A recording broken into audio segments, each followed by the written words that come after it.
কেঁচো খুঁড়তে কেউটে কলকাতায় ধৃত বাংলাদেশের মডেল অভিনেত্রী শান্তা পাল নিয়ে বিস্ফোরক তথ্য। পুলিশ সূত্রে খবর, 2 বছর ধরে ভারতে থাকা শান্তা পালের ভিসা ও পাসপোর্ট দুয়েরই মেয়াদ শেষ হয়ে গেছে। ভারতে ভিসা জোগাড়ের কাজে পরামর্শদাতা হয়ে উঠেছিলেন শান্তা বলে পুলিশ সূত্রে খবর। বাংলাদেশের নাগরিকদের কৌশলে মেডিকেল ভিসার জন্য আবেদনের পরামর্শ দিতেন শান্তা বলে সূত্রের খবর। কতজনকে ভারতে মেডিকেল ভিসা পাইয়ে দিতে সাহায্য করেছেন শান্তা, খতিয়ে দেখছে পুলিশ।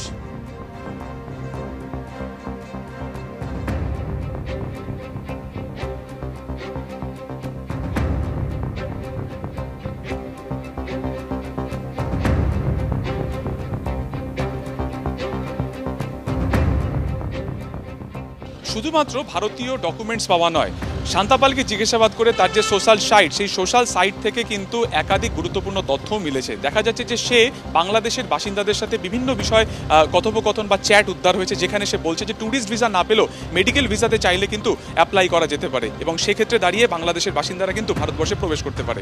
এছাড়া যেটা দেখা যাচ্ছে যে বেশ কিছু ব্লগের ভিডিও ইতিমধ্যে কিন্তু সোশ্যাল সাইটে সে পোস্ট করেছিল, যেমন তার মধ্যে রয়েছে নাথুলা, যা চীনের বর্ডারের অত্যন্ত কাছে। এছাড়া দীঘা থেকে শুরু করে আর বিভিন্ন জায়গাতে কিন্তু ঘুরে বেরিয়ে ভিডিও ব্লগ পোস্ট করেছিলেন এই শান্তা পাল। কি তার উদ্দেশ্য ছিল, পুরো বিষয়টি খতিয়ে দেখছেন তদন্তকারীরা। ক্যামেরা অভিজিৎ দত্তের সঙ্গে সুকান্ত মুখোপাধ্যায়, এবিপি আনন্দ, কলকাতা। বাংলাদেশের মডেল অভিনেত্রী রঙিন জীবনযাপন, সোশ্যাল মিডিয়ায় অ্যাক্টিভ। বাংলাদেশের সৌন্দর্য প্রতিযোগিতায় খেতাবও জিতেছেন। এদেশের ভুয়ো Aadhaar card, voter card, ration card বানিয়ে জাঁকিয়ে বসেছিলেন শান্তা পাল, পুলিশ সূত্রে খবর। পাহাড় থেকে দীঘা সর্বত্র ঘুরে সোশ্যাল মিডিয়ায় ছবি ও ভিডিও পোস্ট করেছেন শান্তা। চীন সীমান্তের কাছে নাথুলাতে গিয়ে বাংলাদেশের মডেল অভিনেত্রী বানিয়েছেন ট্রাভেল ব্লগ। শান্তা পালের স্টার্টআপের কথা আগেই জানতে পেরেছিল পুলিশ। হোটেল খোলার জন্য তিনি এদেশেরই রাষ্ট্রায়ত্ত ব্যাংক থেকে কি লোন নিয়েছিলেন, ফেসবুক পোস্টের সূত্র ধরে তদন্ত চালাচ্ছে police. Asan travels Kolkata and Bangladesh নামে সোশ্যাল মিডিয়ায় পেজ খুলে প্রচার চালাচ্ছিলেন শান্তা পাল।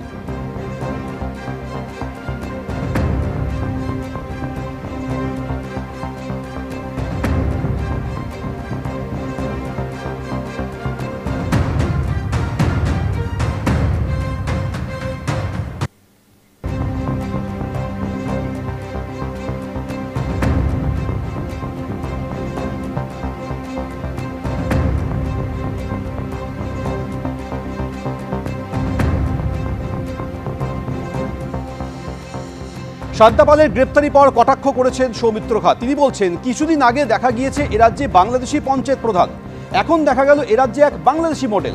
কবে দেখবেন বাংলাদেশের কোনো বড় নেতাই হয়ে যাচ্ছেন পশ্চিমবঙ্গের বড় নেতা।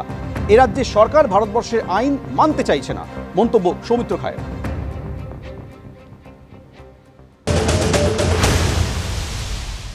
কিছুদিন আগে দেখেছিলেন ও লাভলি বলে একটা পঞ্চায়েত প্রধান ছিল মহিলা, আবার এখন দেখছেন একজন আর্টিস্ট।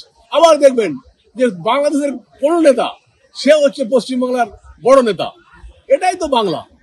এই বাংলায় চেটে পুটে খাও আর দিন রাত ঘুমাও। আমি শুধু মনে করি ভারতবর্ষের আইন কোনো মতেই পশ্চিমবাংলার সরকার মানতে চাইছে না। এর ফলে পশ্চিমবাংলার যারা যুবক যুবতী আছে, যেমন ধরুন আপনারা, যারা ধরুন এডুকেটেড ছেলে মেয়ে, যারা ধরুন আজকের বয়স 20 বছর, তারা কেউ পশ্চিমবাংলার কলেজে ভর্তি হচ্ছে না।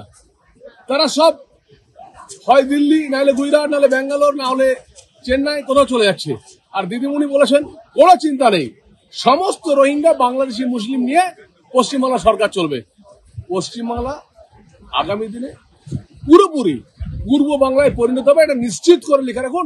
চালাও লাভলি।